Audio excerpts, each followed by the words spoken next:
If you want to discover the real Northern Ireland, the best thing you can do is to get out into the countryside.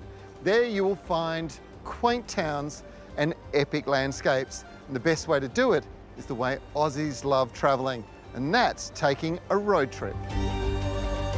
The stunning Causeway coastal route is a drive well worth factoring into your itinerary.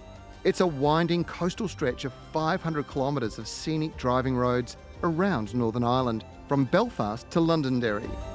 It's an easy and enjoyable drive for Aussies, as you drive on the same side of the road as you would in Australia. The great thing about the Causeway coastal route is that pretty much every bend you are going to find another piece of spectacular scenery. From amazing beaches like this to mountain tops, you've got bustling cities, but then cute little hamlets, and then there's those gorgeous coastal harbours. A great stop along the route is the Gobbins. The name the Gobbins comes from the Irish name Angobon, meaning the points of rock.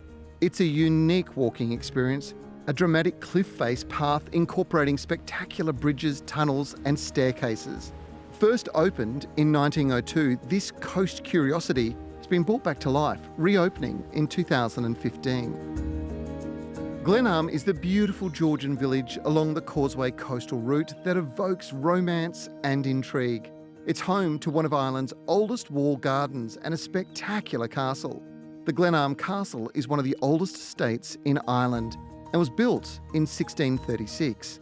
The walled garden here is referred to as one of the most beautiful on the island. Carricker Reid Rope Bridge is another must-see stop along the Causeway coastal route.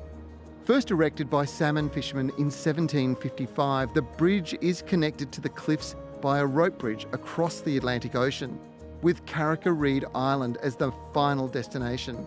The island is home to a single building, a fisherman's cottage. Suspended 30 metres above sea level, you must go across this bridge. And I've stopped here at the picturesque village of Ballingtoy. This destination is only a short 13-minute drive from Northern Ireland's UNESCO-listed Giant's Causeway and the amazing Carricker Reid Rope Bridge. The village of Ballintoi is charming, consisting of an array of small shops and a stunning church overlooking the bay.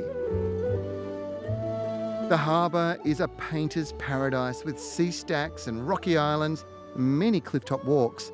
The spot was once a hive of activity for schooners, waiting to take away the products from local industries like limestone and set stones, which were sent for export to the British Isles. This lime kiln, built in 1700, still stands as a reminder of those early days.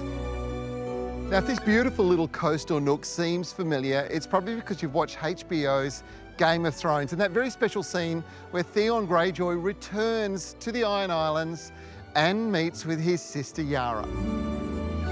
It's not hard to see why this location was chosen by the producers. The harbour doesn't look to have changed a great deal over hundreds of years, and the rock formations here are quite impressive, making Ballintoy the perfect setting for a medieval saga. If you're down by the harbour, make sure you dip your toes in the water, explore through the rock pools. They're just fascinating. The little islands around the outside are gorgeous too. And if you're into nature, and most of us are, there's a lot of green around the outside here, and of course, stunning coastline. So make sure you take one of the trails.